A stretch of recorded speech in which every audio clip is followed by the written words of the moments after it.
A Premier's fall from grace. In no way did I seek to mislead, willfully or otherwise, the Independent Commission Against Corruption, but this has clearly been a significant memory fail on my part.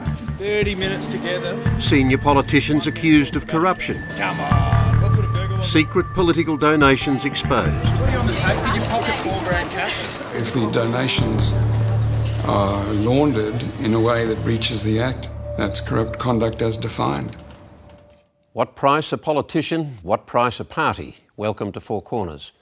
Modern democracy doesn't come cheap. Running political parties and election campaigns costs millions of dollars.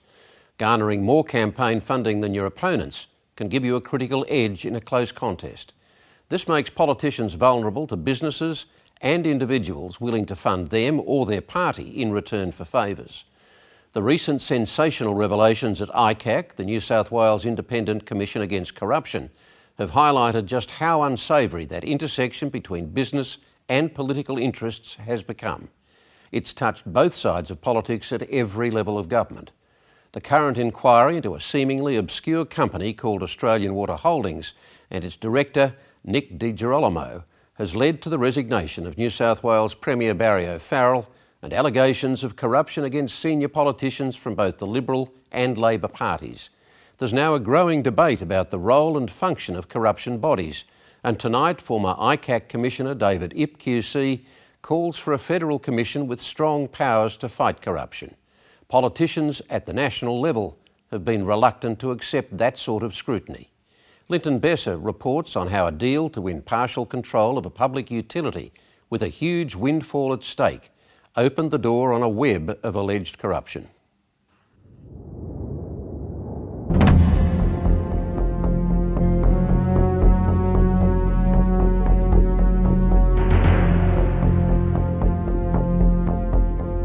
They say the wars of the 21st century will be fought over water. In fact, the first shots have already been fired in a behind-the-scenes battle to control Australia's most precious resource. Because to a powerful group of men, this wasn't just water, it was gold. Ultimately, we can be talking about $4 billion worth of investment in all, might even be a bit more. So it's major.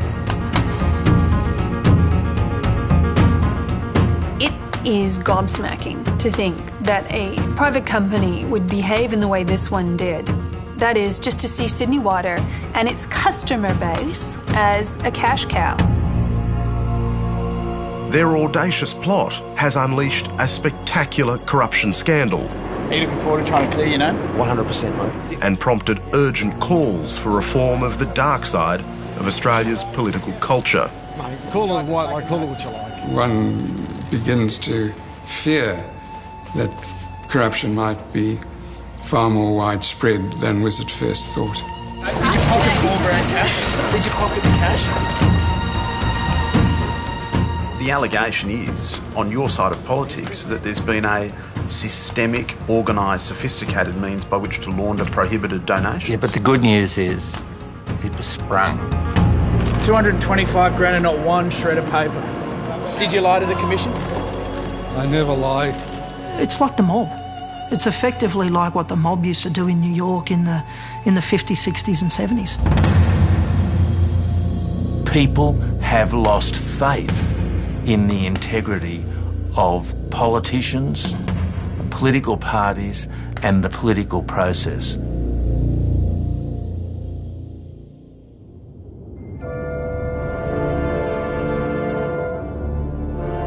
The story started here, Sydney's booming northwest. A sprawl that will one day house twice as many people as Darwin. And all of these homes need one vital thing: water. 25 years ago, a not-for-profit group of developers were contracted by the government to put water services into the area. They operated as a type of project manager come developer. They undertook to provide water and sewerage services essentially on behalf of Sydney Water to people who were building in that area. But by 2008, the consortium quietly transformed itself into a for-profit private company called Australian Water Holdings and began demanding increasing management fees even as its construction work was coming to an end. Sydney Water asked its senior manager, Ron Quill, to find out why and to ensure taxpayers were getting value for money. There was a significant increase in the invoicing of AWH at a period when the invoicing should have been winding down, in fact stopping.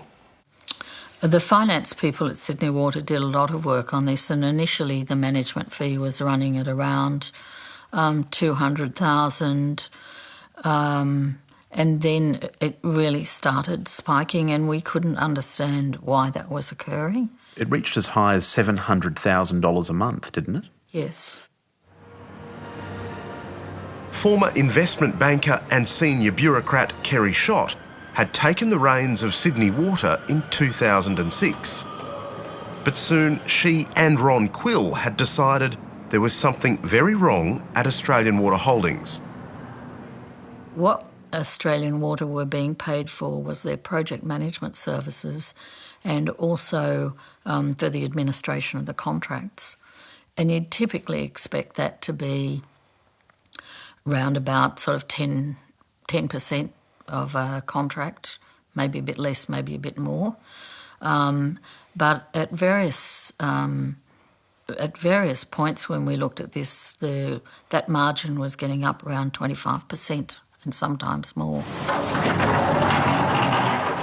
I have never seen anything like this before in my life. I mean, normally, if you question a contractor's claim, they very quickly come back and provide you with information you wanted. I mean, that's the way it normally was. But with Australian Water Holdings, it was just the opposite. They just refused point blank. And, of course, that gives immediate rise for concern. Water is a critical topic at the moment, and in particular the issue of water scarcity. These mysterious changes happened to coincide with the arrival of this man, Nick DiGirolamo. In the water sector. Obviously, we did some investigation to find out what his background was, and we found out he was a corporate partner of Biggers and Paisley. I think that was the company. And we thought we were dealing with someone who had a fair amount of commercial experience and obviously legal experience as well. Nick DiGirolamo is the son of Italian migrants. He went to St Patrick's College, a Catholic school in inner Western Sydney. And he rose fast to the very top of one of Sydney's corporate law firms, Colin, Biggers and Paisley. Nick was a very ambitious person. He was only a few years older than me. He was already a senior associate and I had studied law, so I knew that for someone just a few years ahead of me to already be a senior associate, he had to be, quite a go-getter. And he wasn't just any senior associate, he was quite senior. He pretty much seemed to be running his practice on his own. Alana Benjamin was a claims officer for GIO, one of DiGirolamo's major clients, and she saw him operate up close. Nick took really great care of his clients. His favourite restaurant was Machiavelli, an Italian restaurant on Clarence Street in the city, in Sydney. And I remember the team saying, "Oh, we're going to Machiavelli today with Deej." And I went in, there these huge black and white photos of, at the time, I think Bob Hawke was up there and John Laws. And I remember sitting there thinking, Nick would like to be up there one day.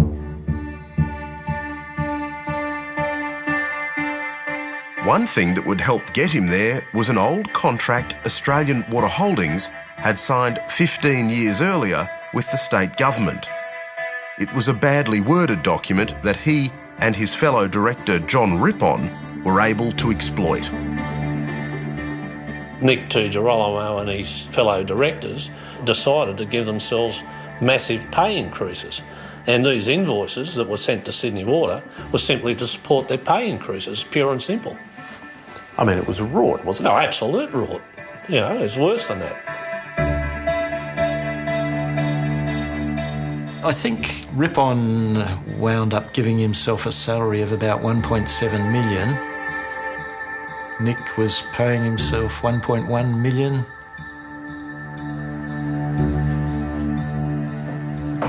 Peter Phillips is retired now, but back then he was the independent certifier hired by Sydney Water to check the mounting costs being charged by Australian Water Holdings. He found himself caught in the middle of a bitter dispute after Sydney Water decided it would stop paying the company's invoices. At one stage, because the money under the management item was running out, there was a suggestion that the management costs should be billed to another item, where it clearly wasn't the correct item for it to be billed under. So I refused to sign off on that. Australian Water Holdings warned Phillips that they had friends in high places. Australian Water was having discussions with senior politicians at that stage, and they were sure that Sydney Water was going to be pulled into line, basically, that the politicians were going to intervene on Australian Water's behalf, and all this was going to get resolved in a few days' time, was what I was told. And the message was back away?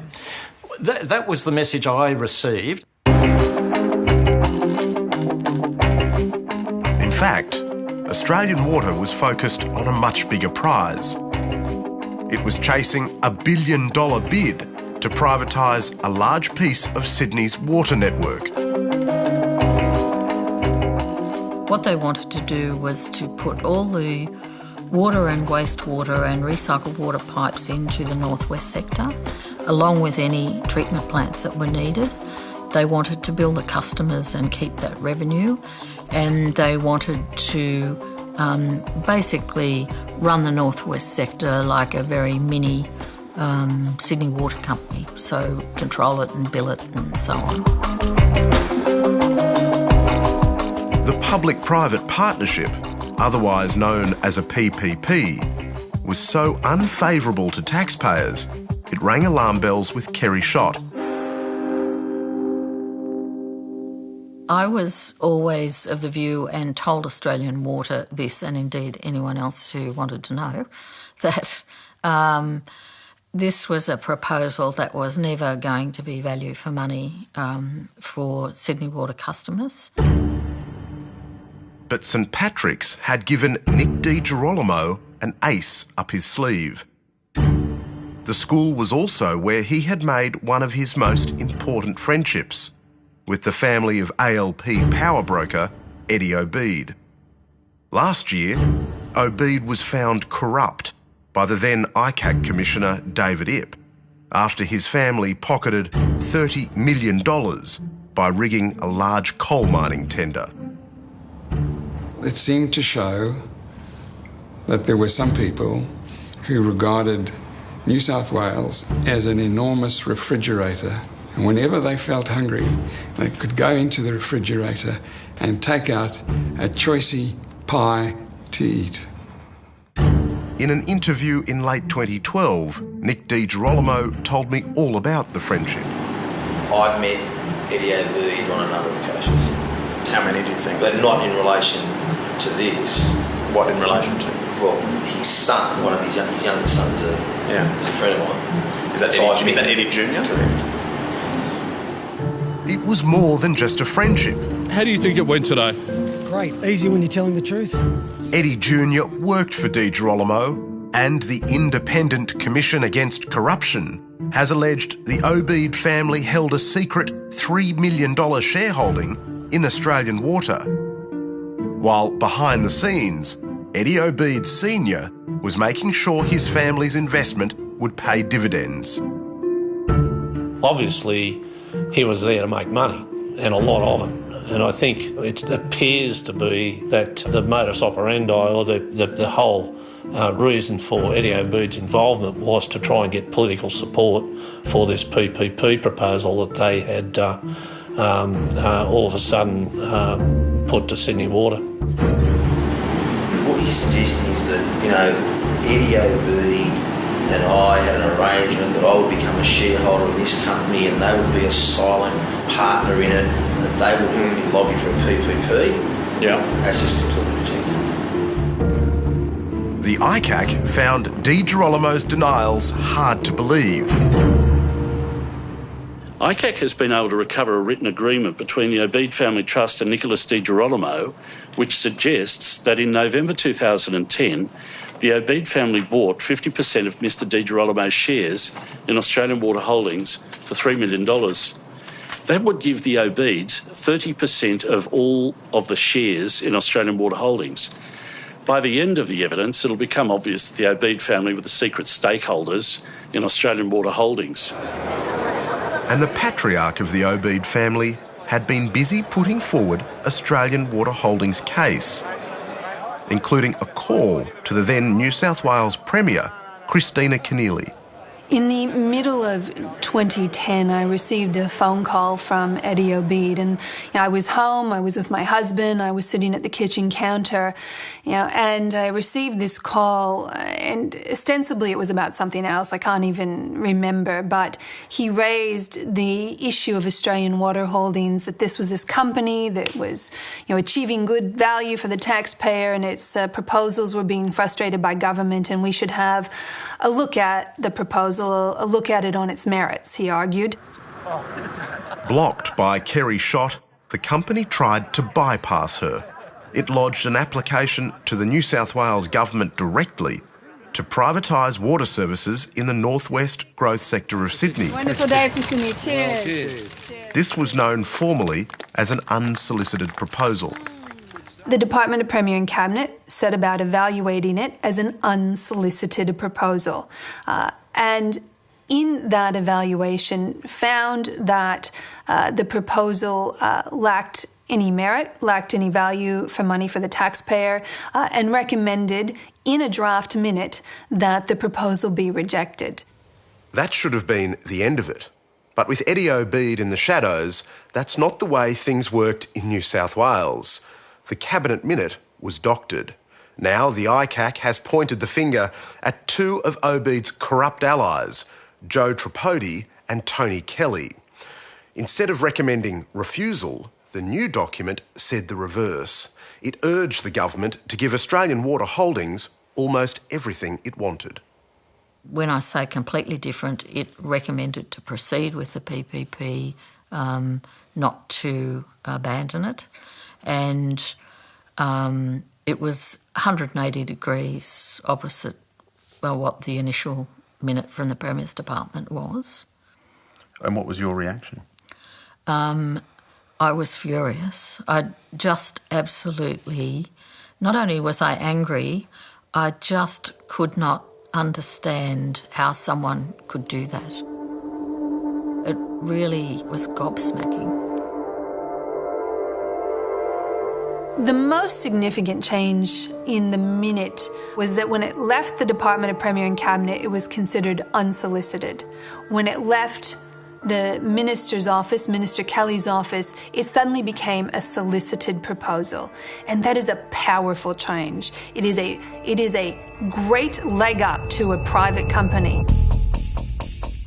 Critically, during the sensational corruption inquiry, Nick Di Girolamo was accused, but denied, helping Joe Tripodi and Tony Kelly rewrite the document. I've read a lot of things that Nick Di Girolamo has written in the course of much correspondence with him, and it did read very much like Nick's PPP proposal. This was something that was a real subversion of government. Did you ever meet with Tony Kelly? Met with him once. But you're aware that he went to significant efforts on your behalf. Are you aware of that? No. I don't know who wrote that Cabinet Minute. Somebody wrote it. And if that person did, as ICAC has alleged, show it to Australian Water Holdings, show it to their CEO, Nick Di Girolamo, and put confidential cabinet papers in front of someone like that, someone outside the government. And that's just completely and utterly wrong. Whoever was behind it, the audacious attempt to hoodwink the state's cabinet failed. But Labor was not going to be in power for much longer. It was obvious to everyone that the coalition would win the next election. So Di Girolamo had begun putting measures in place to ensure he could still have access to the top. And I call the Assistant Treasurer. In late 2008, he employed one of the Liberal Party's most respected figures, Arthur Sinodinos. The appointment marked a new chapter in this astonishing story. The only statement I can make on this in this House is that there is a commission of inquiry underway. I will be attending as a witness, and watch this space. If the PPP came through, Mr Sinodinos would have enjoyed a $10 million or $20 million payday. It's quite transparent that Mr Sinodinos' true role in Australian Water Holdings was to open lines of communication with the Liberal Party. Eyebrows were raised when the Liberal Party heavyweight was appointed to Australian Water. The former Chief of Staff to John Howard was considered a future political star. But he needed money, and Australian Water was a cash cow. Sinodinos was paid $200,000 for 10 days' work each year, with the promise of much more to come if the PPP was approved. The chair of our audit committee, a man called John Brown, is well connected in Liberal circles too, and both the board and I were a bit amazed that Arthur turned up as the chair of Australian Water. So John and I met with Arthur in Sydney Water's office in the city and explained that the expenses were very high and we were very concerned about it. And at that meeting, we also mentioned to Arthur that he should be careful about the company he was keeping. I've been called as a witness to the ICAC, and there's Arthur Sinodinos never heeded this warning, and now he has paid a heavy price. I do not want this sideshow to be an unnecessary distraction to the important work of the government, which I am proud to serve. Whilst this process is underway, I will therefore be standing aside as Assistant Treasurer. Do you think you'll return to the ministry? I'm not into speculation, I'm into the facts. Thank you. But far more damaging evidence was to emerge from the ICAC inquiry about the extent of Di Girolamo's attempts to persuade the Liberal Party to get on side. He made significant efforts to cultivate a relationship with the Liberal leader, Barry O'Farrell. I'm always happy to help the ICAC. And he put other Liberal Party figures on the payroll, including Michael Thodius, the state's most well-connected lobbyist. Did he get you any meetings? Have you met with the Premier at all? I don't need Michael Thodius to meet with the Premier. So you've met with him about your issues? Who? The Premier? Yeah. When did you meet him? I've done more than meet with him. Just weeks after Barry O'Farrell stormed to victory in the 2011 election, Di Girolamo sent him a special gift worth $3,000. A Penfolds Grange hermitage as old as O'Farrell himself. I want to categorically refute the claims about the 1959 bottle of Penfold Grange. Let me be clear, I didn't receive a bottle of 1959 Grange. O'Farrell didn't declare it and said he didn't remember it. Then the ICAC turned up his handwritten thank you note. In no way did I seek to mislead, willfully or otherwise, the Independent Commission Against Corruption. That would go against everything that I have. But this has clearly been a significant memory fail on my part. I will be resigning the position. A new Liberal leader will be elected to take on the position of Premier of New South Wales. Thank you.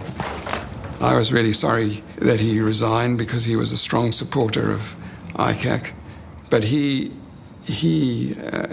told an untruth, and to ICAC and he had to resign. He thought that that was appropriate, and many people would think that that's appropriate. I cannot understand the evidence that Mr. O'Farrell gave. It seems very strange to me that he didn't go into the ICAC box and say, when I spoke to a journalist about the wine, I forgot then, but I've now remembered and I've updated my pecuniary interest. I have to think if he'd done that, he might have suffered a day or two of embarrassment, but he would have survived in office. I suppose the question I have is maybe he didn't want to survive in office. Memory. Sorry. How damaging is your lack of memory? I've answered questions. Australian Water also poured $72,000 into the Liberal Party's coffers in the lead-up to the March 2011 New South Wales election. There were a lot of, I don't recall, I don't remember. Arthur Sinodinos was deputy chairman of the company donating the money, but also the treasurer of the party receiving it. Nothing further to add, thank you. He told the corruption hearings he could not recall anything about it. Now, Arthur Sinodinos' former deputy on the New South Wales Liberal Party Finance Committee is speaking out for the first time. Arthur Sinodinos was the treasurer of the party at the time. He then became the president of the party. He would have to have known what people were actually donating to the party. You might not know exactly the amount of money that they are spending with regards to, is it 100,000, 200,000, 80,000, but you would have an understanding that they were a substantial donor. And if you weren't, then you're kidding yourself. Ashley Pittard is a successful fund manager and spent 2 years on the Finance Committee. He left the party in 2010 after failing to gain pre-selection for a New South Wales state seat. He has told Four Corners it was difficult to believe someone in Sinodinos' position would have been unaware of the transactions. If you're on both sides of it, you have to know. It's common sense. It's common sense, you know. Were you aware that the money was effectively coming from Sydney Water customers? The ambitious water company employed yet more Liberal Party figures, hiring Paul Nicolau. Your turn, Kevin. Nicolau was a senior party official and was on a $5,000 monthly retainer from Di Girolamo's company, all of it being billed back to New South Wales taxpayers. The allegation is that Australian Water misled Sydney Water into paying money for expenses in Australian Water's business of conducting sewage operations, when in fact that money was for something entirely different. Were you knowingly on the take from Sydney Water? No. Nicolau's efforts to give Di Girolamo access to government were not confined to New South Wales. ICAC has heard Paul Nicolau told Di Girolamo he would need to pay a $5,000 donation in order to get a meeting with the then Lord Mayor of Brisbane, Campbell Newman. Di Girolamo and Eddie Obid Jr. were spending Sydney Water money chasing deals north of the border. The Lord Mayor of Brisbane can deny that he even knew that there was a $5,000 donation that had been requested before he would meet with somebody. But the fact is, if you believe the evidence, somebody was selling that access. Is that the kind of donation arrangement that concerned you? Yes, hypothetically, absolutely. That's just a director or employee of the company that is going to do the lobbying, and the lobbying is coupled with $5,000 payment. That's precisely the real evil in the system. The recently retired head of the ICAC, former Judge David Ip QC, had initial carriage of the current investigation, and 4 years ago he predicted precisely this kind of scenario where secret lobbying ran uncontrolled. The warnings that you'd issued a year or two earlier about lobbying to the New South Wales Parliament and the public, lobbying, political campaign contributions, meetings in secret, are these all exemplified by the allegations about Nick Di Girolamo? Well, accepting that these are only allegations at this stage, the answer is yes. So far, Nick DiGirolamo and his company had Arthur Sinodinos on the board, a series of lobbyists on the books, and it was donating money through the front door of the Liberal Party. But it seemed even this was not enough. Corruption investigators discovered Australian Water Holdings had poured a further $183,000 into a secret Liberal Party slush fund. The revelation took this story into dramatic new territory.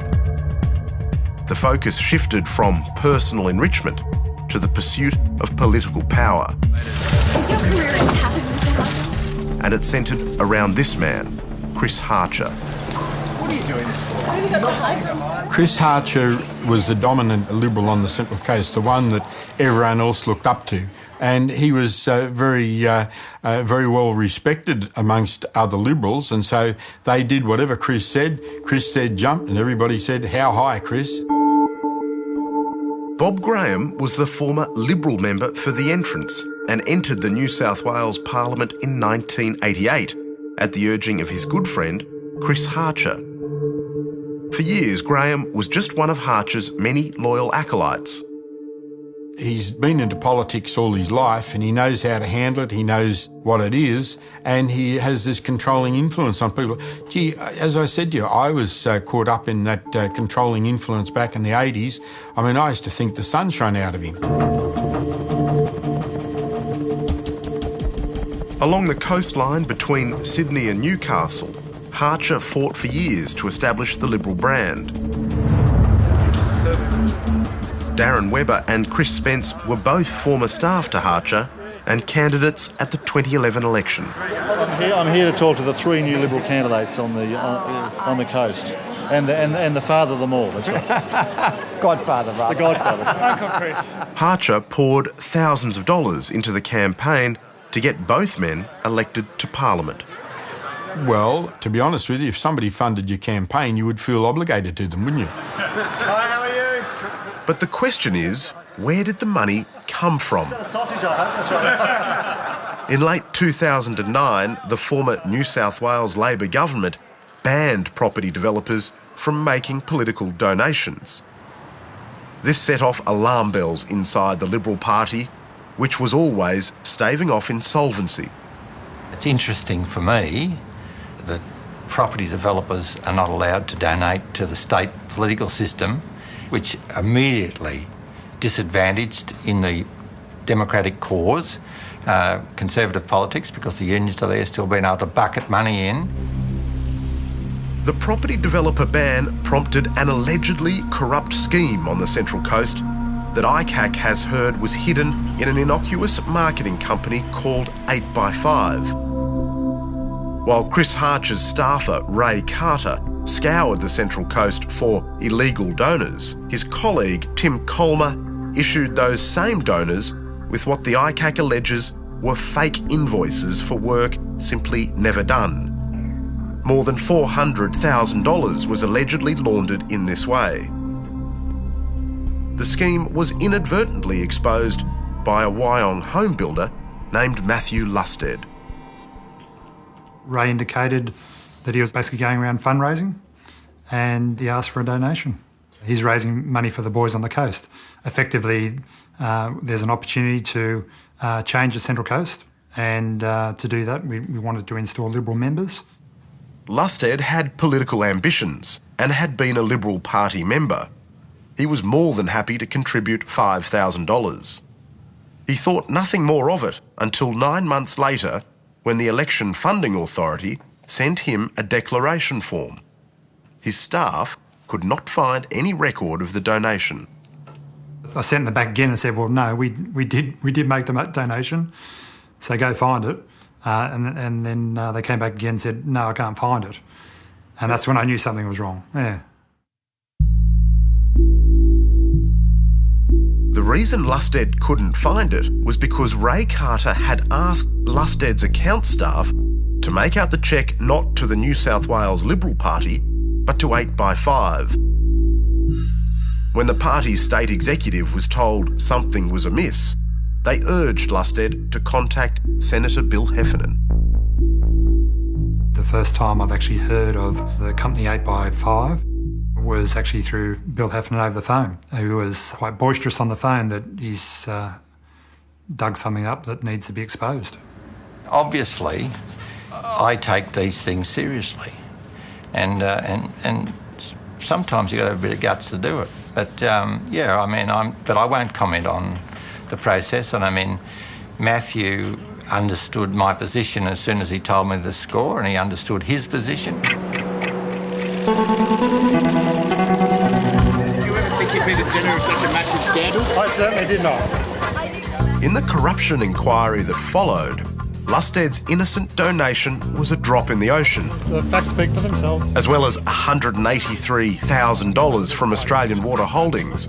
A string of banned property developers had been pouring thousands more into 8x5. Were you honest up there? I was honest, yes. Ray Carter rolled over to the ICAC inquiry, claiming the money laundering went much higher and also involved a mysterious 30-year-old foundation based in Canberra and registered to this post office box. During 2010 and 2011, there were members of the Liberal Party of New South Wales who used an organisation called the Free Enterprise Foundation as a means of washing and rechanneling donations made by prohibited donors. The actions of these persons were a serious breach of the law and a serious breach of trust with the voters of New South Wales. The Free Enterprise Foundation has been nominated as effectively a money laundering operation. Well, I mean, that's a distortion of the facts, but I mean, the Free Enterprise Foundation for many, many years has been a well-credited, well-audited fundraising opportunity with all the returns and whether there's been a distortion because of in recent times, once again, I'm not going to go there because there are certain sensitivities when you've got an active ICAC inquiry. The foundation has always been a campaign finance conduit for the Liberal Party. But since the ban on developer donations in New South Wales, the amount of money it was giving to the New South Wales branch of the Liberal Party soared. With the help of party fundraiser Paul Nicolau, foundation contributions rocketed from $50,000 a year to $700,000. The Free Enterprise Foundation is not just some mistake somebody made. It's a deliberate and successful attempt to get around the donation laws. Breaching the electoral laws is by definition in the ICAC Act corrupt conduct. Breaching the Electoral Act. So if the donations are laundered in a way that breaches the Act, that's corrupt conduct as defined. It's actually the best thing for the party and also the best thing for New South Wales that these allegations come out and all of the people that were involved are cleared out of the party, their power bases are totally destroyed, and then the party rebuilds itself.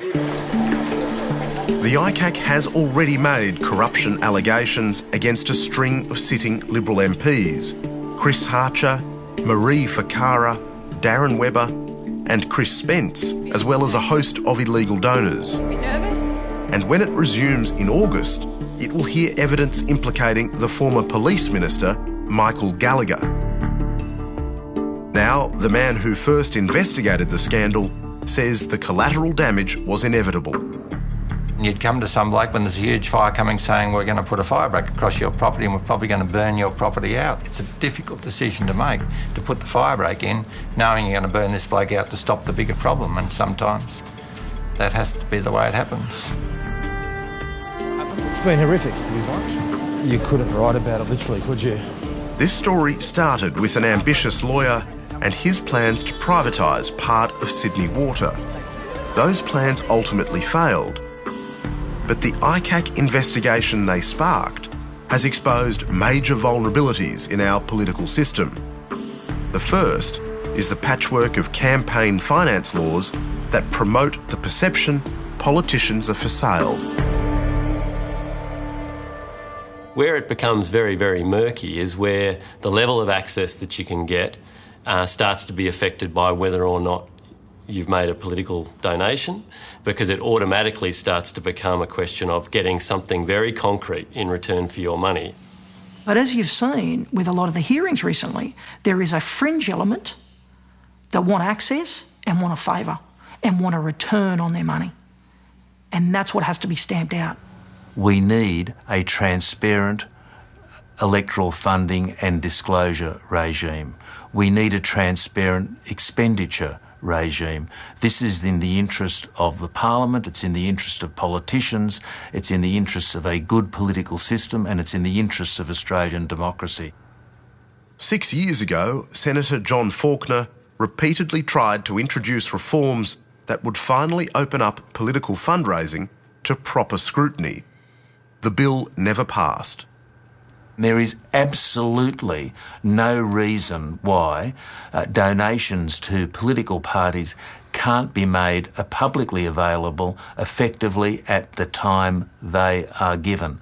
The technology exists to enable this to occur, and it would massively enhance any transparency regime. But along with ensuring that those donations are reported quickly in the public arena, obviously the threshold level needs to be reduced.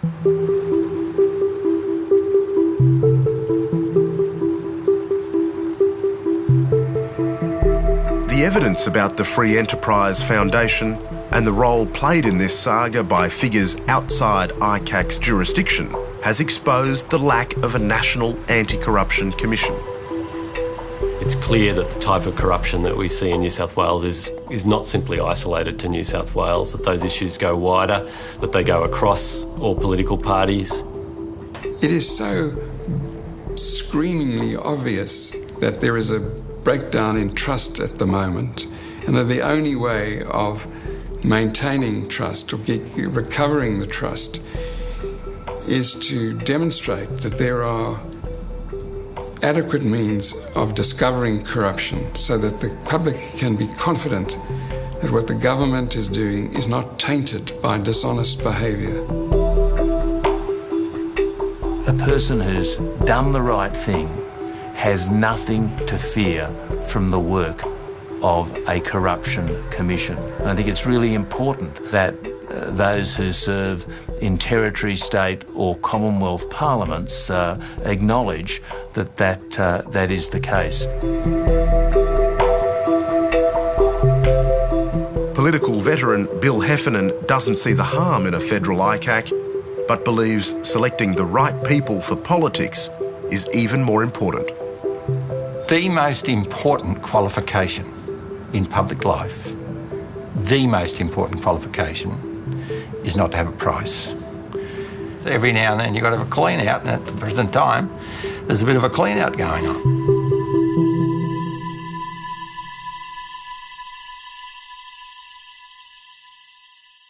Hopefully more than a bit of a clean out. The Independent Commission Against Corruption resumes its hearings in August. Who knows how deep the hole it will have dug under the foundations of political credibility in Australia by the time it finishes. That's the program for tonight. Until the same time next week, good night.